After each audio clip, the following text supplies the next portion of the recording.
거기에 또 어떤 위험성이 있다고 생각하시는지. 저는 위험성이 많다고 봐요. 그리고 저는 일단 다른 입장보다는 박진영 씨가 기독교 신앙을 가진 지가 얼마 안 됐잖아요.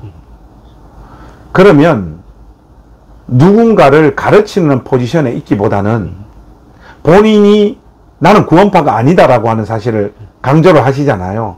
그렇다면 아직은 좀 차분하게 기독교 신앙이 뭔지, 기독교 신앙의 가장 핵심되어지는 어떤 교리들, 예를 들면 뭐 삼위일체론, 또 구원론, 종말론, 이런 것과 교회론, 이런 것과 관련한 내용들을 차분하게 정통신학들을 익히고 배워야 되는 시간이지 않겠냐 싶어요. 그리고 거기 이제 박진영 씨의 어떤 강연에 대해서 아주 꼼꼼하게 지금 비판하고 계시는 임원주 목사님은 우리 침례신학대학에서 학생들을 가르친 신학교 교수님이셨습니다. 그리고 교회사를 전공하셔가지고 조직신학에 아주 탄탄하고 꼼꼼한 실력을 가진 분이세요.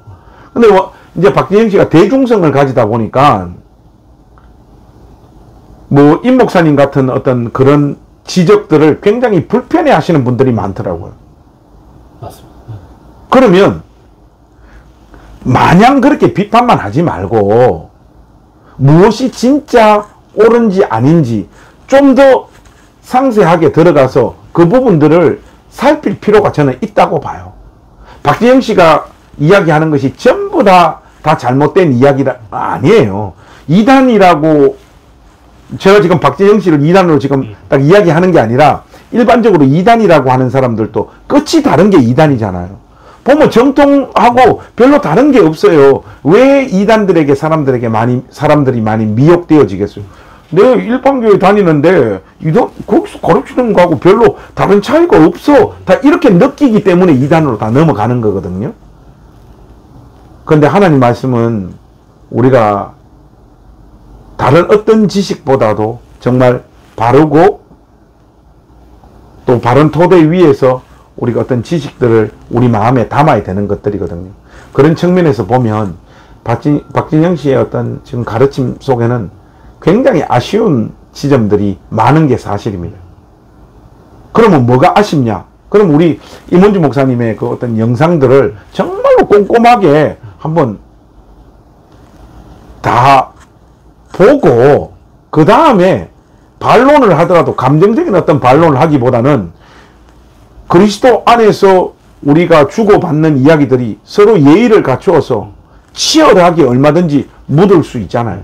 저는 그런 일들이 좀 많아졌으면 좋겠습니다. 예를 들면 박진영 씨 어떤 그 영상들이 이렇게 있었을 때 임원주 목사님 같은 이런 반론들이 있었을 때 이 반론에 대한 굉장히 예의를 갖추면서도 정확한 반론들이 또 있고 주고받는 이런 토론들이 풍성해졌으면 좋겠습니다.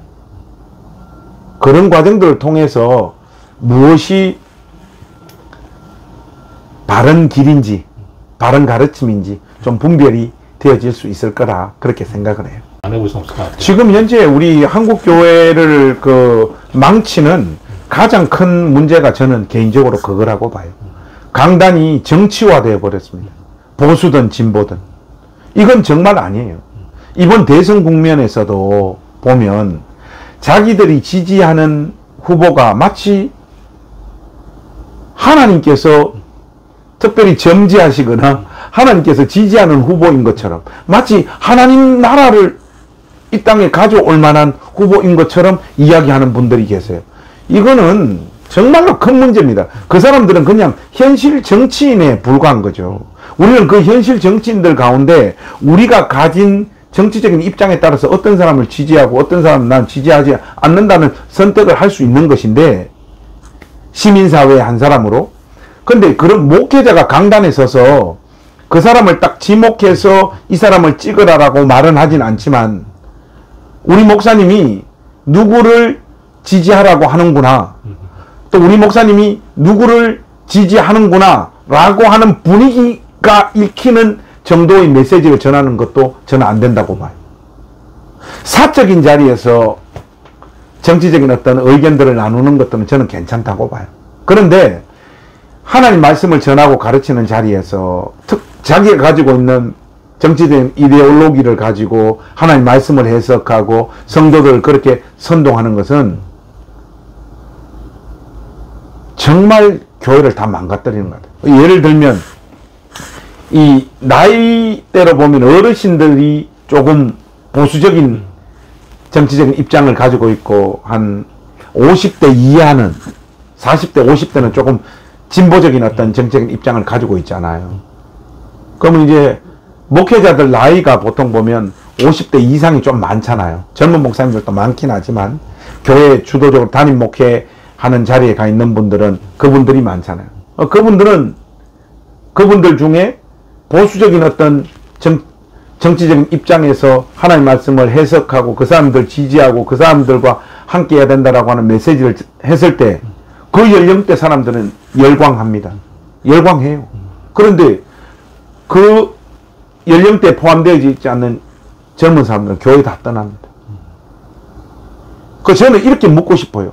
자기 시대, 자기가 목회하는 자기 시대 때 많은 사람들로부터 그런 이야기를 통하여 지지받고 박수받고 그렇게 자기 목회 시절을 마무리하면 다냐고.